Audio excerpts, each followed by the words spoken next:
Antena 1. Liga Portugal. Boa tarde, iniciamos aqui uma série de 5 debates na Antena 1 sobre as marcas que a Troika deixou em Portugal. 3 anos depois da chegada e agora que está quase a sair de cena, tentamos perceber o que mudou e que novo país é este. Seja qual for a forma como se olha, ninguém pode dizer que o país é o mesmo. São 5 debates temáticos que começam hoje, todos os dias com assuntos diferentes, até sexta-feira. O de hoje anda à volta das finanças, fiscalidade e banca. Para isso convidamos Domingos Azevedo, bastonário da Ordem dos Técnicos Oficiais de Contas, também Paulo Trigo Pereira, professor do Instituto Superior de Economia e Gestão, e Duarte Pacheco, deputado do PSD. Boa tarde aos três, obrigado por terem vindo. Mas antes de partirmos para esta conversa que nos vai levar até às 5 da tarde, sugiro que ouçamos um trabalho feito por Vítor Rodrigues Oliveira, editor de Economia da Antena 1, com um balanço em poucos minutos sobre o que de mais relevante aconteceu nos últimos 3 anos em matéria de austeridade. Verão de 2011. A seguir às eleições, Passos Coelho anuncia o corte de metade do subsídio de Natal de todos os trabalhadores. O Governo está a preparar a adoção, com caráter extraordinário, de uma contribuição especial para o ajustamento orçamental que incidirá sobre todos os rendimentos que estão sujeitos a englobamento no IRS. Mais tarde, em outubro, funcionários públicos e pensionistas sentem o primeiro grande murro no estômago. Passos Coelho explica o que são os anos da Troika. É a pensar na conjugação das necessidades financeiras com a prioridade do emprego que o Orçamento para 2012 prevê a eliminação dos subsídios de férias e de Natal para todos os vencimentos dos funcionários da administração pública e das empresas públicas acima de 1.000 euros por mês.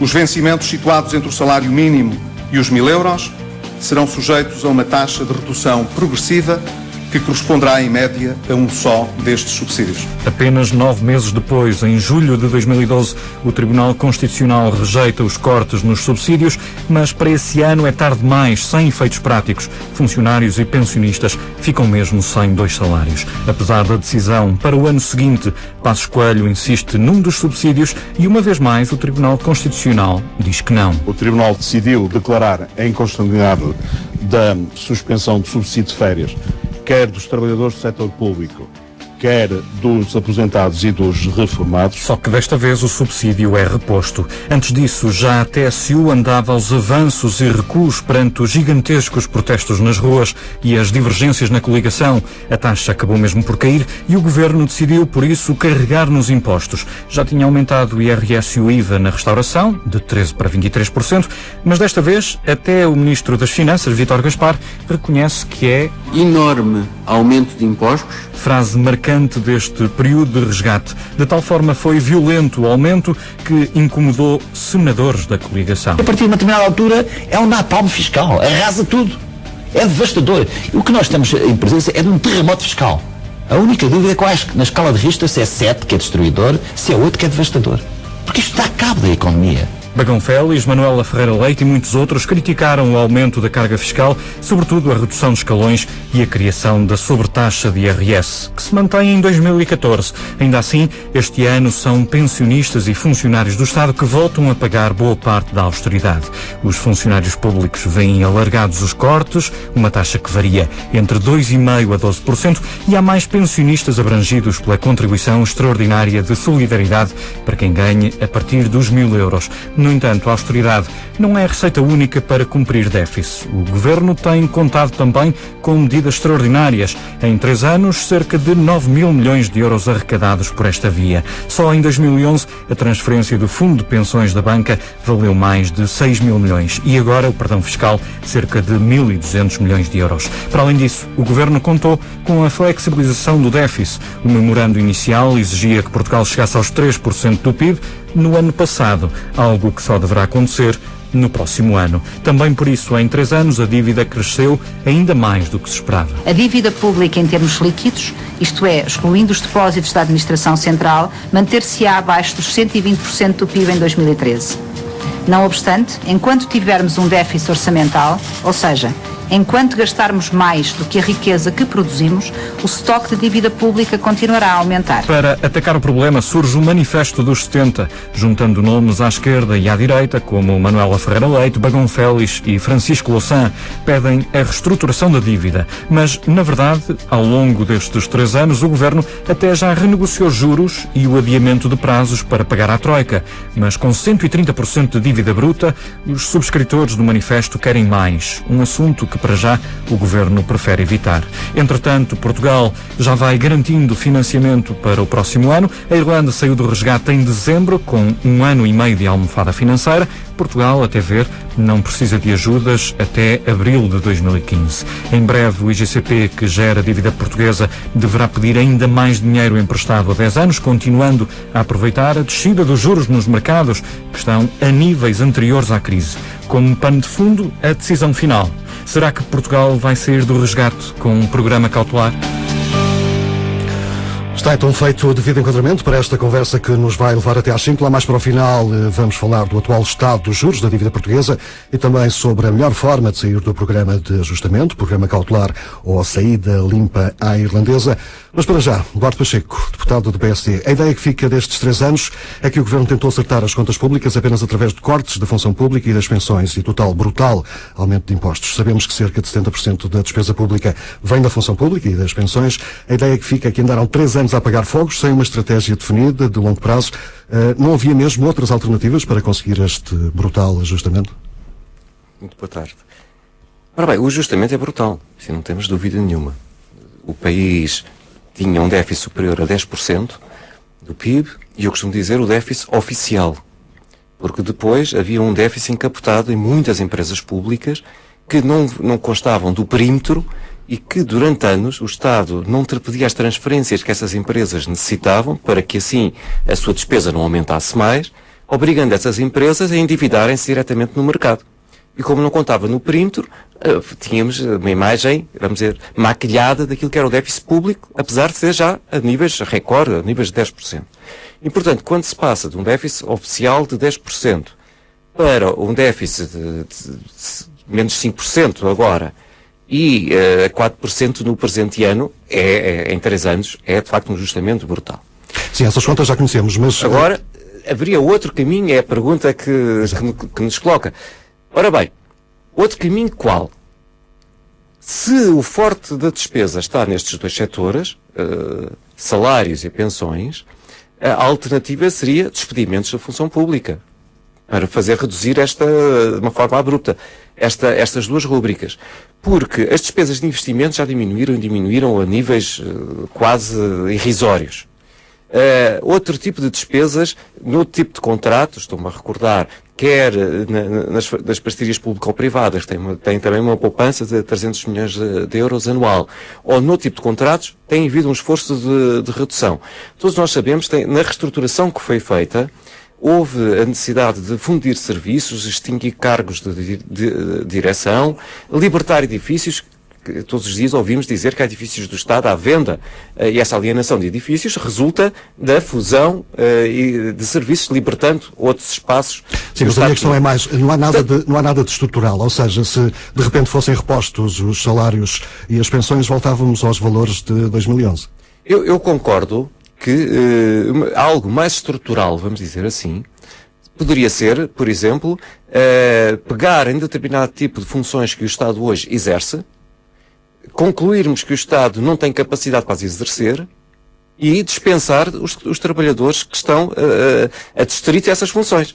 Mas a opção, eu recordo numa entrevista inicial, logo na altura do Ministro das Finanças, Vítor Gaspar, em que colocar eles, ok, ou despedimos 150 mil funcionários públicos, ou vamos fazer esta transformação, não permitindo entradas no Estado, as entradas estão super controladas, obrigando mesmo a reduções em algumas áreas.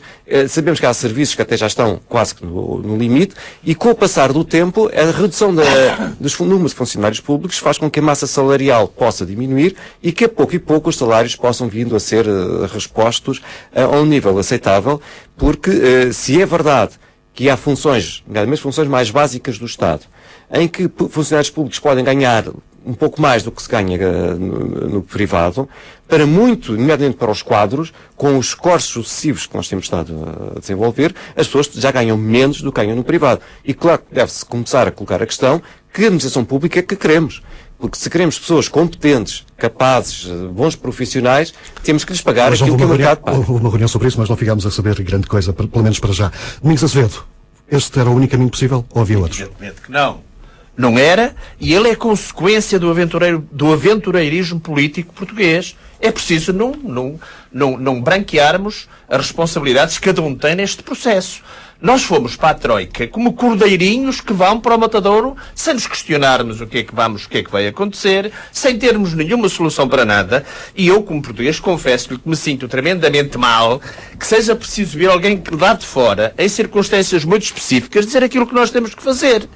E por isso, o que nós vivemos, uma parte muito significativa do que nós vivemos, é a consequência de um aventureirismo político que existiu no país em 2011 e que hoje toda a gente se recusa em assumir a responsabilidade desse mesmo aventureirismo político. Primeira das questões. Segunda das questões é nas opções encontradas, primeiro, um fundamentalismo, na minha opinião, perfeitamente injustificado, de aceitar acriticamente todas as soluções que eram apresentadas sem se ter um mínimo de preocupações de avaliação dos efeitos que essas mesmas soluções iam ter na economia portuguesa. Terceiro, é as opções dos caminhos seguidos para fazer o reequilíbrio da economia portuguesa. Eu penso que nenhum português, nenhum cidadão, não precisa de ser licenciado em económicas, qualquer cidadão com o mínimo de sensibilidade para este tipo de questões, tenha noção de que nós não podíamos continuar na inclinação que tínhamos relativamente a algumas das questões. Ninguém questiona isso. O que se questiona é as estratégias seguidas para isso, perigosíssimas para a vida pública portuguesa, perigosíssimas para os cidadãos. Veja-se, nós hoje temos um salário mínimo nacional pior em termos de capacidade financeira do que tínhamos antes de 25 de Abril. Veja-se, nós hoje temos um setor público do Estado, por isso a intervenção social do Estado na resolução dos problemas dos cidadãos que não têm capacidade de o resolver, praticamente ao mesmo nível do que tínhamos em 25 de Abril, não diríamos que estamos lá. Ou seja, a grande questão que se tem que colocar é esta. O esforço pedido aos portugueses durante este período, o que é que resultou? Resultou muito pouco, porque, como disse e disse muito bem, se nós hoje o que é que nos acontece depois de termos feito isto? Ficámos exatamente na mesma. E a grande questão que eu critico é esta. As opções seguidas. E as opções foram indiscutivelmente o que diz o engenheiro Duarte Pacheco. Foi um facilitismo. Que é fácil. É fácil eu colher nos salários. Chego lá e digo assim, faço uma portaria e digo assim, quem tem trabalhadores ao seu serviço, no final do mês, tira-lhe mais 3 ou 4 ou 10%. Quem tem reformas, diz a quem paga as reformas, vocês, essa gente, esperem aí, retirem lá um montante e entreguem-me cá. Eu costumo a brincar com isto e dizer, não sei se recorda daquele velho um reclame que dava ao Totoloto, que dizia, é fácil, é barato e dá milhões. E o governo seguiu esta política. É fácil, basta uma portaria e está feito. É simples, é barato, porque nem tampouco o Estado tem que ir buscar o dinheiro às empresas. Não, obriga que as empresas o cobrem e o entreguem nos seus cofrezinhos, limpinho, como diz o Oliveira, aquele que o ator teatral, como diz o Camilo de Oliveira, certinho e direitinho, ali não pode falhar. E, finalmente, as classes que pagaram até hoje a fada, perdoe-me a expressão, mas as que pagaram até hoje o grande custo da reeconomia, do reequilíbrio da economia portuguesa, foram as classes do trabalho. E para mim custa-me. Para mim custa-me, como trabalhador, sou uma pessoa que trabalha e que vive do meu trabalho. Custa-me ver, por exemplo, não haver qualquer rebuço, qualquer problema, qualquer lei estratégica que enquadre as consequências destes pormenores. Por exemplo, isentar-se no âmbito IRC centenas de milhões de euros, que não são os 400 milhões que a Comissão menciona, serão eventualmente 600 milhões ou mais do que isso, e não ter um mínimo de preocupação em dizer, bom, pelo menos as empresas têm este lucro, têm que manter em reservas nas empresas, terão que aplicar este dinheiro em projetos de investigação e desenvolvimento, ou terão que aplicar este dinheiro em criação de postos de trabalho. O que se fez foi uma coisa muito simples. Criou-se uma lei que se encheu os bolsos dos administradores no âmbito das suas opções, porque não há nada que impede que eles, com o que ganham das isenções do Participation Exception, e que não é pouco, atenção, e das isenções da alienação das partes sociais das mais-valias, podem comprar um jato, podem comprar um helicóptero, podem comprar um Rolls Royce, podem comprar o que quiserem, porque não há lei nenhuma que os impeça. Já vamos tentar perceber se havia capacidade negocial para outras alternativas. Avanço agora para Paulo Trigo Pereira. Volta à primeira questão. Havia alternativas ao Governo, o caminho mais fácil e melhor e único, como defende o PSD e o CDS, se é mesmo baixar os salários e as pensões? Boa tarde. Havia certamente alternativas e de facto este governo cometeu alguns erros crassos que aliás até deram origem à admissão do Ministro das Finanças. É importante esclarecer, obviamente, que se nós pretendemos manter no euro, nós temos que fazer um processo de consolidação orçamental, ou seja, redução do déficit e também da dívida pública. Isso penso que muitos de nós estaremos de acordo. Agora, a forma como isto é feito é que pode variar. E de facto, o Governo, estão todos recordados com certeza, que quis ir para além da Troika. E no Orçamento de Estado de 2012 cometeu erros colossais. E o erro colossal do Governo em ir para além da Troika foi querer fazer a consolidação do lado da despesa. Portanto, foi os 2 cortes de salários e 2 cortes de pensões.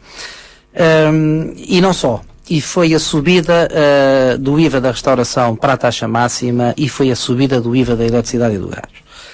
Ora bem, estes erros são colossais, porque, em primeiro lugar, provocaram uma recessão na economia brutal. Ou seja, se nós compararmos os dados que estavam no memorando inicial da Troika, que previam para 2012 apenas uma recessão de 2,2% do PIB, e aquilo que se veio a verificar, que foi quase o dobro.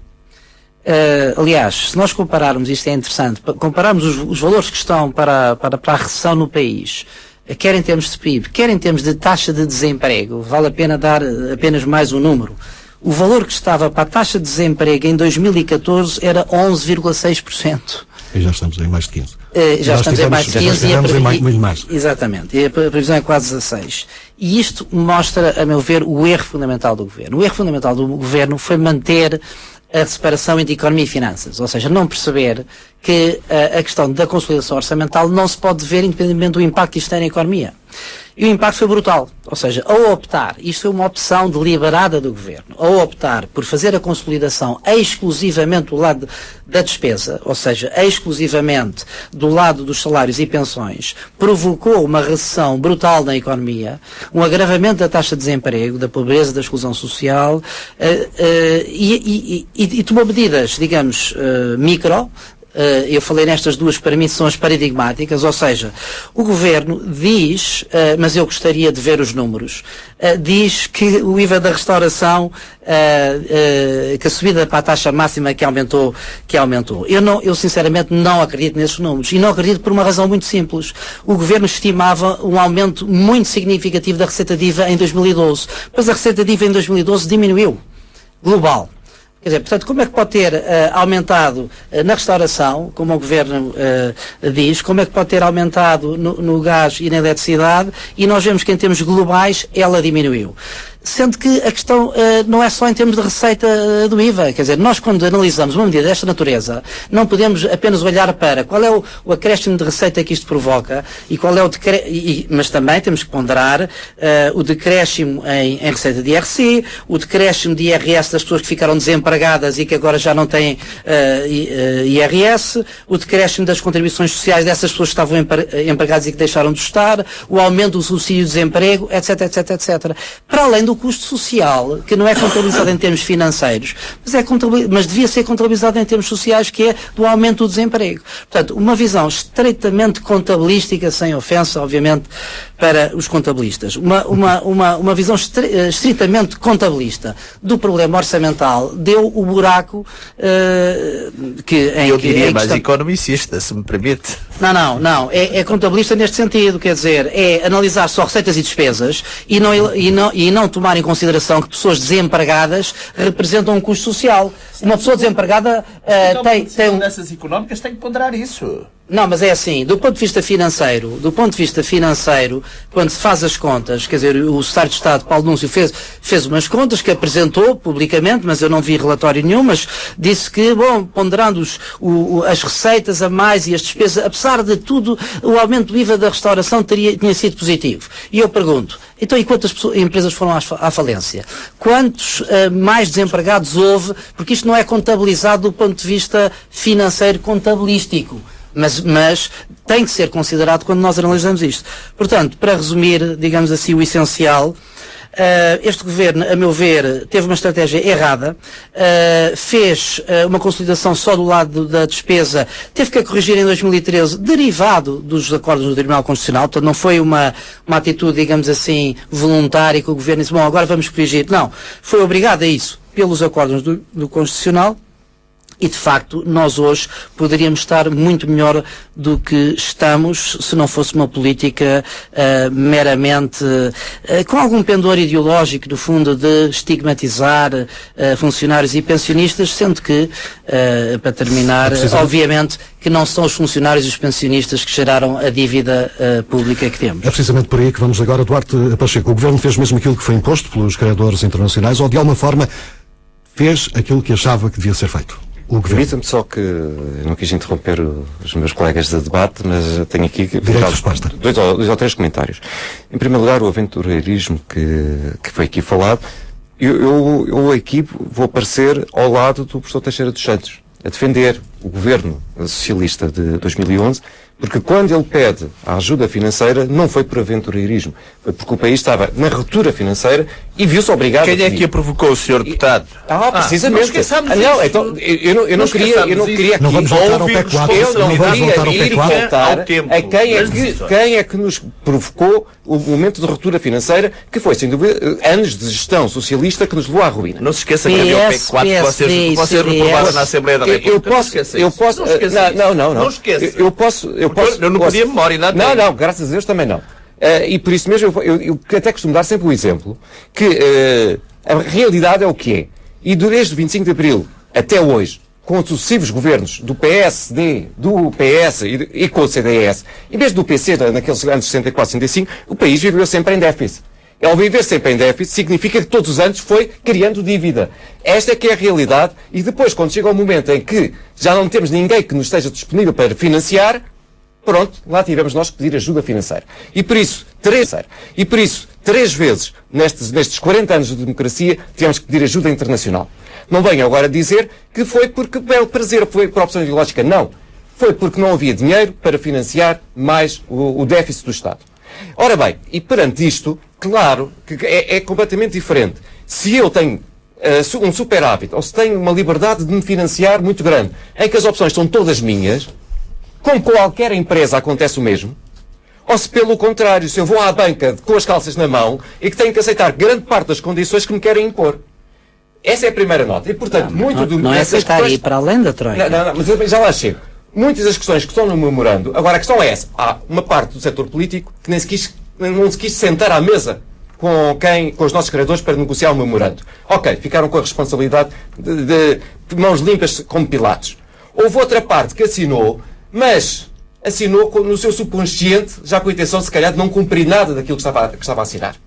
E isso sente-se claramente quando são os grandes responsáveis pelas críticas e pela reprovação de todas as medidas, uma a uma, que lá está, quando depois aparecem para serem postas em prática. Agora, a segunda nota é, se foi para além ou não foi para além. A realidade é que o memorando, como disse bem, previa determinado tipo de metas. E constatou-se de imediato que as metas orçamentais que estavam previstas não eram execuíveis. E não eram execuíveis porque apareceram Primeiro, o déficit do próprio Estado era muitíssimo superior àquele que lá estava previsto. Depois, porque apareceram déficits da Madeira, por exemplo, para dar aqui um exemplo, até de uma gestão social-democrata, que não estava com aquela dimensão prevista no memorando de entendimento, etc. E, perante isto, das duas uma. Ou se aceitava que as metas eram todas revistas pura e simplesmente, ou tínhamos que procurar complementos de receita e de despesa para que as metas pudessem ser alcançadas. Terceira nota. A realidade é que o próprio memorando prevê que o ajustamento seja feito 2/3 por parte da despesa e 1/3 por parte da receita. Está lá. Ora bem, se alguém o assina e depois não quer cumprir, ok, quem nem se quis sentar à mesa está livre para dizer, mas nós estamos nas tintas para isso, porque nós não concordamos com nada, nem sequer quisemos olhar para o que lá estava escrito. Agora, quem o assinou não pode simultaneamente dizer que é 2/3 da despesa, 1/3 da receita, no dia a seguir dizer que está contra de qualquer corte de despesa. Acho que aqui ninguém assinou o memorando. Acho que aqui ninguém assinou o memorando. Mas independentemente das questões financeiras do país, houve opções políticas claras do Governo que foram para além do que aquilo que era inicialmente previsto ou não? Eu não as deteto, com toda a franqueza. Claro que houve. Eu não as deteto por esta razão simples. É que ainda nem sequer conseguimos cumprir este rácio 2/3, 1/3 que estava no memorando de entendimento. Se ele fosse ultrapassado, sim senhor, dizia, olha, mas vocês só eram obrigados a cortar 2/3 da despesa e já cortaram 85% da despesa. Portanto, há aqui uma opção ideológica. Não, nem sequer esta meta que estava lá no memorando de entendimento foi ainda alcançada. Deixa-me só ainda fazer esta referência ao IVA na restauração. Eu costumo dizer, as instituições estão acima dos partidos. O INE, a Inspeção Geral de Finanças, são instituições que eu não aceito nem hoje nem no passado que sejam governamentalizadas. E o estudo que foi feito com a participação dos agentes do setor da restauração evidencia efetivamente que a análise feita ao IVA na restauração, que houve um acréscimo. Se esse acréscimo se deveu ao aumento da taxa ou do combate à evasão ao fraude fiscal, isso é outra coisa. Mas até aquelas notas que identificámos de empresas que fecharam, do aumento do subsídio de desemprego, etc., estão lá, vamos dizer, a débito do aumento da receita para saber quanto é que esta medida teve impacto nas finanças públicas. E esse estudo não foi questionado. Mas está contabilizado os desempregados está, ou não? Está. Não está. Está, sim, senhor. Não, está contabilizado o subsídio de desemprego. Acabou de dizer que não tinha visto o estudo. O senhor acabou de dizer, o doutor disse há minutos, e nem sequer viu estudo nenhum. Não. E agora já está a dizer que não está contabilizado. Ou estudou ou não estudou o estudo. Eu sei. Não podem dizer uma coisa e ser o contrário quando lhe apetece. Portanto, chegados aqui, a questão é esta. O país está contabilizado o subsídio de desemprego, mas não está contabilizado o custo social do desemprego. Veja se percebe o que é que eu estou a dizer. Eu percebo. Até posso dizer qual é o valor que está do subsídio de desemprego da creche. Porque afinal há estudo feito. Não, há estudo feito, claro que há estudo feito. Eu não vi, mas sei os resultados do estudo. Há estudo feito, e estudo feito por uma entidade que nós aceitamos que é independente, que é a Inspeção Geral de Finanças, que não é manipulável nem por este, nem pelo governo anterior, nem esperemos pelo futuro. Mas não considerou o custo social do desemprego. Ora bem, a realidade é que nós chegados aqui, sem dúvida nenhuma, estamos com uma situação nas finanças públicas ainda difícil, mas a verdade é que com um déficit muitíssimo mais baixo, com uma capacidade de financiamento hoje junto dos mercados completamente diferente daquela que era há 3 anos atrás, e isso deveu-se ao esforço que todos os portugueses fizeram, porque não é mérito do governo, é mérito de um país que pagou muito mais impostos, que sofreu na pele medidas muitíssimo difíceis para conseguirmos este nível de viabilidade e de credibilidade externa para que nos consigamos financiar. Já vamos também e por essa via. Paulo Trigo Pereira, houve opções claras do Governo que foram para além do que está escrito no memorando, consegue identificá-las?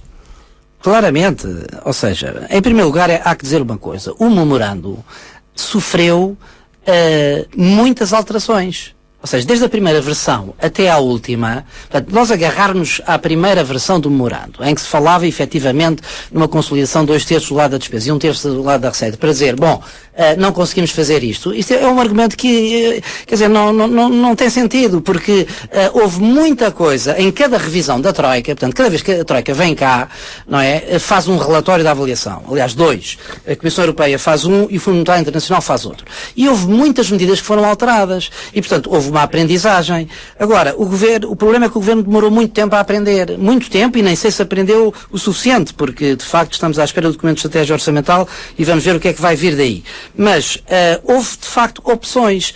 Em 2012, aquilo que o Governo quis fazer não foi 2/3, 1/3. Foi a consolidação praticamente toda do lado da despesa. Portanto, isto são opções, quer dizer, a revisão das metas para o déficit foram feitas, a reestruturação da dívida foi feito, então há uma margem de manobra. Quer dizer, há de facto uma diferença entre sermos o bom aluno de uma cartilha.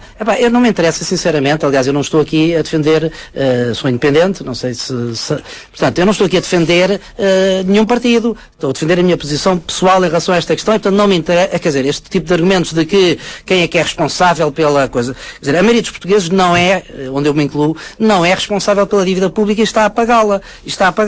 Agora, a questão é como é que nós vamos fazer o orçamento orçamental. E aquilo que tem que ser dito muito claro aos portugueses é que nunca há uma via única de fazer as coisas. Nós todos estamos de acordo, eu como professor de finanças públicas não posso estar mais de acordo que precisamos de reduzir o déficit orçamental e reduzir a dívida pública. Agora, os portugueses não podem aceitar... Mesmo portugueses que não tenham grande conhecimento de economia, para ele isto é fundamental. Percebem? Estamos de acordo. As pessoas percebem isso e todos temos ponto de consenso. Agora, o que os portugueses não podem de maneira nenhuma aceitar, porque isso era uma coisa muito paternalista, é dizer, só há estas medidas, só há este caminho. Isso é completamente falso. Portanto, quem é economista, quem sabe destas matérias, sabe que há sempre vários caminhos. E este Governo optou por um que não foi o melhor, e tanto não foi o melhor que o próprio Ministro das Finanças, no seu ato de missão, fez uma carta. Precisamente consensual, penso também que a admissão do Ministro é um dos momentos mais importantes de todo este período, destes 3 anos. Na carta que escreveu no momento da admissão, Vítor Gaspar reconheceu que a estratégia que estava a ser seguida não era a melhor. No entanto, ela continua a ser seguida. Porquê? Quer comentar, Domingos Azevedo? Quero comentar, porque era como lhe disse há pouquinho. Uma das coisas que tem faltado, infelizmente, a este Governo, e eu digo infelizmente porque gostaria como cidadão que fosse melhor, são duas coisas muito simples. É uma estratégia, a não ser a obsessão de redução do déficit, essa tem uma estratégia, é como quer dizer à bruta, vai tudo à frente e acabou, não interessa, e é a transparência nos seus atos. E eu fico naturalmente preocupado com isto. Primeiro, uma estratégia de diminuição ou de achincalhamento do funcionalismo público. Eu chamo-lhe mesmo achincalhamento. Porque a ideia que foi transmitida do funcionário público era uma espécie de uma pessoa que estava ali na administração pública, que não merecia o que ganhava, e perdoe-me, ponho entre aspas, e que estava ali a chular os outros cidadãos que pagavam os seus impostos. Ora, isto é terrível para quem dá o seu melhor na administração pública. Há pessoas que dão o seu melhor porque se sentem completamente desmotivados com este tipo de procedimentos, com este tipo de entendimentos, com este tipo de situações. E outro lado também, eu ano passado, um dos vossos colegas, não posso agora precisar quem foi, da comunicação social, perguntou-me e se o Tribunal Constitucional declarar como inconstitucionais as medidas do Governo, o que é que você acha? Eu disse-lhe, o Governo tem gorduras onde pode cortar. Toda a gente me caiu em cima. Toda a gente me caiu em cima dizendo que não havia gorduras. Elas estão lá no orçamento. Discuti 15 anos os orçamentos na Assembleia da República e não sou propriamente dito um leigo a analisar um orçamento. O líder do PSD, antes de ser Primeiro-Ministro, falou muito de gorduras. Exatamente. E tinhas lá forte. E tanto que este tem, que hoje é o próprio Governo que nos vem dizer que tem um excedente de 15 mil milhões de euros. Bom, eu pergunto. Isso é uma poupança. Isso não são gorduras. Não são gorduras. São gorduras que não as viram no Orçamento de Estado quando as fizeram. Porquê? Porque há uma série de erros de orçamentação. Aliás, o nosso orçamento, vai-me perdoar, mas o tipo de orçamentação que nós temos não permite ter um mínimo de critério no que respeita à redução das despesas. Isso pressupunha a auditoria aos serviços, ao seu modus operandi, ao seu modus faciendi, no sentido de ver se a estrutura que está subjacente a um orçamento, se é uma estrutura adequada ou não àquilo que os serviços fazem. E o que nós temos na orçamentação pública hoje é uma coisa muito simples. Quanto é que levou o ano passado? Levou 10%?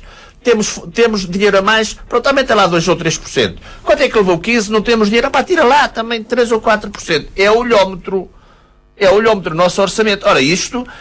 Como é que um governo que assim age, como é que nós temos condições para, com rigor, ter o mínimo de conhecimento de avaliar os efeitos quando tomamos as medidas e depois repercuti-los, como dizia o professor, e acho que dizia muito bem, os efeitos que isso tem na sociedade. Em setembro de 2011 eu escrevi num jornal, tá, e o artigo pode ser lido, não morrer da doença, mas morrer da cura. E os efeitos têm toda a razão. Os efeitos que esta diminuição, a diminuição do excedente líquido financeiro dos cidadãos, por efeito de uma absurda carga fiscal e de concessões absurdas. Agora fala-se na segurança social, em fazer indexar as pensões. Isso é um assunto que vamos discutir aqui também, mas... Muito bem, então deixe para essa altura. Eu gostava de ouvir ainda do deputado Duarte Pacheco sobre esta questão da demissão do Ministro das Finanças. Se ele se demite, apresenta uma carta onde reconhece claramente que o caminho que está a ser seguido não é o melhor, porquê é que o Governo continua por esse caminho? Bem, o Ministro não diz isso de uma forma direta, como aqui é já uma leitura que é feita da carta dele. Mas já agora eu vou buscar um pouco atrás, porque está na base dessa carta e está um pouco na base até das alterações macroeconómicas face ao memorando e à realidade. É que este ajustamento que nós estamos a fazer aqui na Grécia, na Irlanda, na Europa, é a primeira vez que está a ocorrer em países que não têm moeda própria e que, portanto, estivemos todos numa aprendizagem. Todos nós, as instituições financeiras, o FMI não tinha experiência de fazer este tipo de ajustamentos, porque nos outros que nós já tínhamos feito em 83 e em 78, nós utilizámos a desvalorização como um instrumento fundamental para o processo de ajustamento. E, portanto, eu reconheço que claramente houve aqui algum experimentalismo naquilo que estava feito no memorando de entendimento face à que foi à realidade. Ora, isso é inequívoco. E é inequívoco e é bom que as instituições financeiras, também, muitas vezes, com grande hipocrisia, nós assistimos a declarações dos altos dirigentes, por exemplo, do FMI, a fazer a referência que é preciso ter cuidado com o crescimento, ter cuidado com o emprego, que a austeridade, até um certo ponto, pode ter efeitos perversos, mas depois, no dia-a-dia, nos técnicos que aqui estão e cuja avaliação positiva é fundamental para libertar tranches de financiamento, tem uma postura ortodoxa completamente oposta. Ora bem, isto é a realidade. E perante esta realidade, sem dúvida nenhuma, que eu reconheço que o Ministro Vítor Gaspar estava em dificuldades de credibilidade quando, sistematicamente, determinado tipo de metas, nomeadamente as metas macroeconómicas que ele assumia, não eram alcançadas.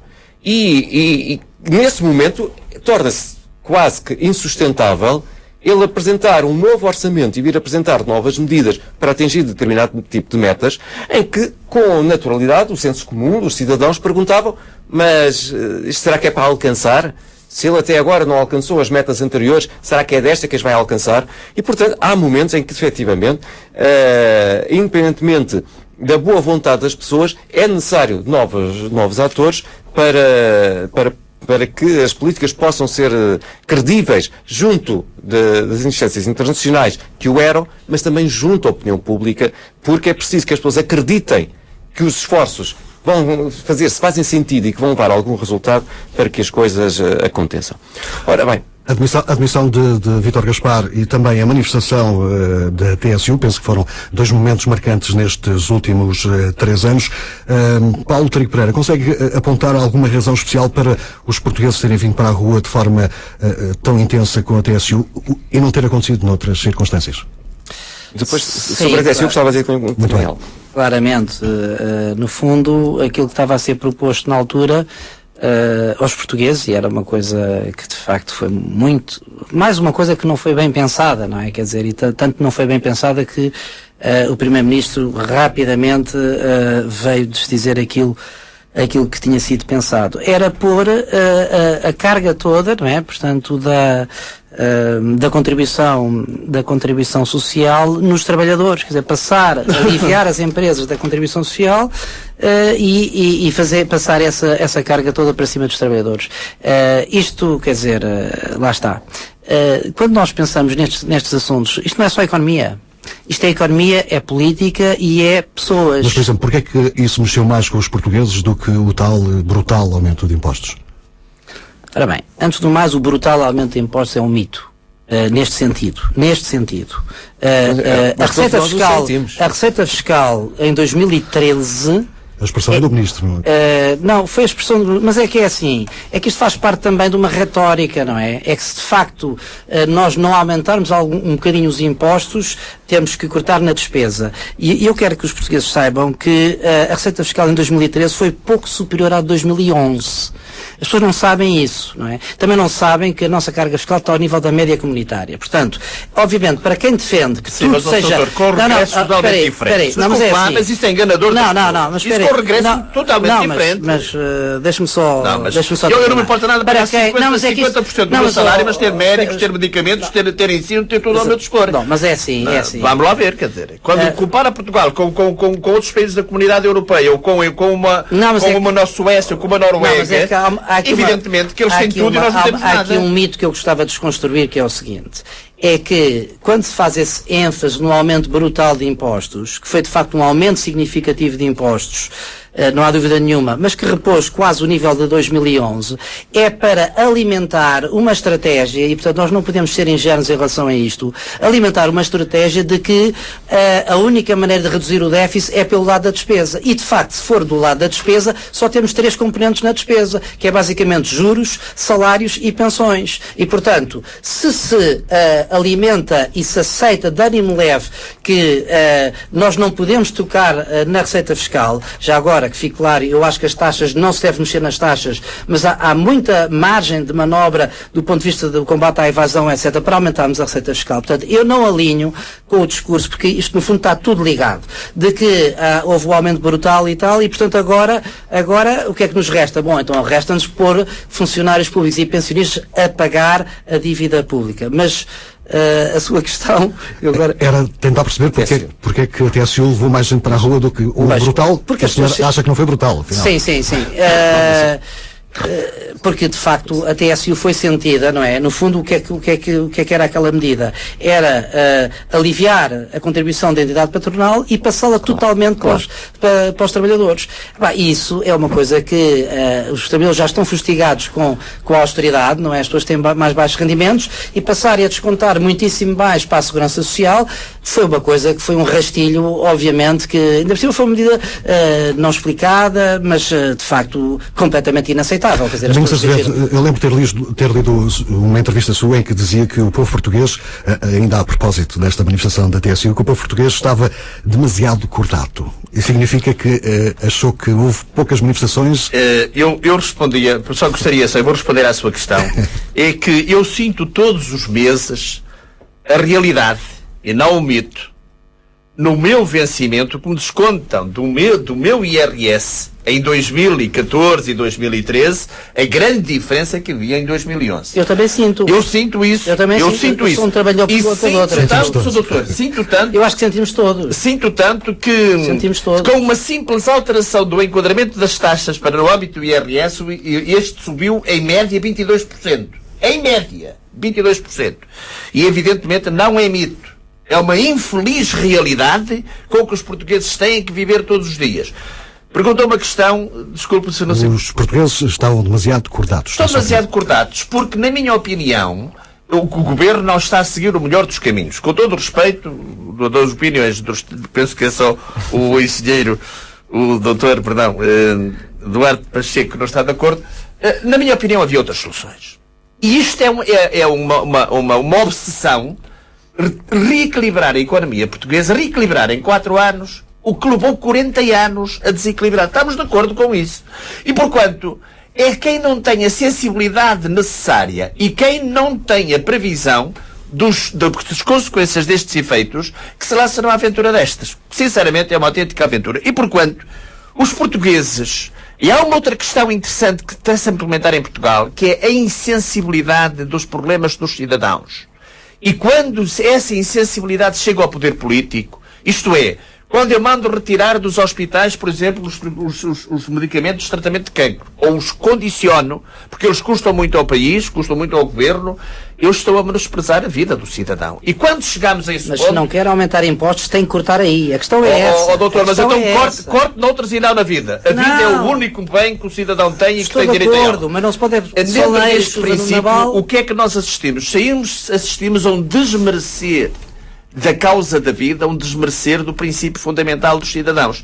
E quando os cidadãos chegam a este ponto, a primeira tentação que eles têm é dizer: o meu vizinho está mal, eu vou ver se eu não fico como o meu vizinho está. Não há aqui um espírito de solidariedade. E como acontecia na ditadura há bem pouco tempo, porque vivi essa fase da minha juventude, hoje as pessoas praticamente começam a ter medo de se manifestar. O quê? O medo da consequência. É bom que isto seja dito. É bom que isto esteja dito, porque as pessoas reagem. E as pessoas, ao não reagirem, é exatamente o medo de que fiquem tão mal ou piores do que as pessoas que estão ao lado. Mas só uma questão muito simples e muito rápida. Falou-se aqui no IVA. E há dúvidas quanto... O IVA na restauração e na eletricidade. Há dúvidas quanto aos efeitos negativos desta medida. Eu sou prático, muito prático. Aconselho a que eles têm dúvidas quanto a isto, a irem aos restaurantes tradicionais e ver a diminuição de pessoas que se verifica nesses mesmos restaurantes. Essa é a prova mais do que evidente de que isso teve efeitos negativos, exatamente, na vida da restauração. Mas há uma outra coisa que eu não consigo entender. Estratégia de política portuguesa, estratégia de política do país. Sendo Portugal um país com história, sendo Portugal um país com sol, sendo Portugal que tem vocação para o turismo, vamos estar a sobrecarregar o turismo com mais... Perdão, as questões conexas com o turismo, como é o caso da restauração, com uma taxa superior, correndo o risco de afastar possíveis e eventuais vice-ditadores de Portugal. Ou seja, a estratégia, até mesmo aí, revela que não há uma estratégia orientativa no que respeita a este processo. E, porquanto, eu estou completamente de acordo com o que diz o Paulo Trigo, teve um efeito negativo, teve efeito não só na diminuição do emprego. Aliás, há um estudo aí elaborado, penso que Cooper Waterhouse, e que foi encomendado pela Aresp, que é claro, clarinho como água, quanto aos efeitos disto no setor da restauração. Muito bem, meus senhores, estamos a 5 minutos no final desta nossa conversa. Eu queria falar um pouco sobre o futuro. Eduardo Pacheco, o facto de Olli Rehn ter dito na semana passada que a Finlândia está a travar o programa cautelar de Portugal não significa que esta já é uma questão encerrada, ou seja, Portugal vai mesmo ter que ter uma saída limpa, mesmo que não queira, tal como aconteceu com a Irlanda? Antes de responder, tenho que direito de resposta. Para lhe dizer o seguinte, eu discordo aqui do meio da manifestação. Eu interpreto aquilo que se passou, em termos genéricos e com a TSU, de facto, com o seguinte: as pessoas ficaram com a sensação real que nós estávamos à beira da bancarrota. E, portanto, muitas destas medidas, apesar de serem muito duras, as pessoas compreenderam. Quando chegou a TSU, não compreenderam todas. E não a aceitaram. Uma coisa é eu perder parte do meu ordenado via imposto ou via redução para tapar o déficit do Estado. Outra coisa é eu perder parte do meu ordenado, que era aquilo que estava em cima da mesa, para transferir para o meu patrão. Isso é, na prática, uma transferência de rendimento e sabíamos que era renda para algumas empresas. E, portanto, as pessoas não compreenderam de uma forma genuína, independentemente da sua cor política. E foi isto, sobretudo. Porque o resto, as pessoas até...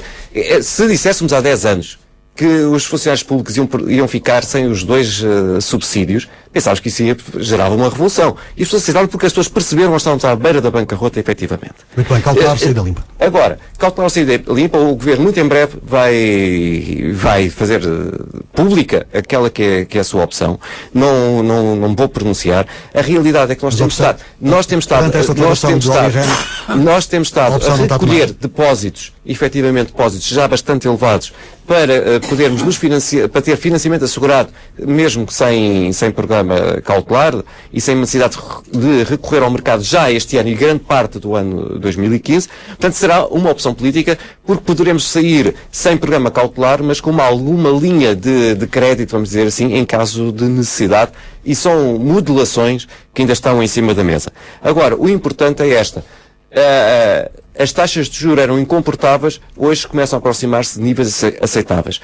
Porque há uma alteração do BCE, sem dúvida nenhuma, mas também porque nós também fizemos o nosso trabalho de casa, porque nós não tivéssemos feito... Saída limpa ou não conseguimos? Não há saída limpa. Eu acho que a saída vai ser suja, com risco. Quando nós temos uma dívida, um rastro de dívida no PIB, o nosso problema é a dívida, não é, quer dizer, o déficit obviamente está relacionado com a dívida, mas portanto temos um problema enorme que é uma dívida que pesa 29,7% do PIB.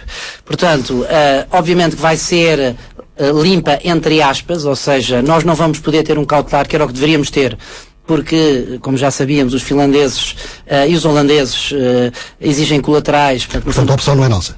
A opção não é nossa, não vai ser nossa, o que não quer dizer que eu não acho que o Governo devia ter uma atitude muito clara, dizer assim, nós queremos o programa cautelar.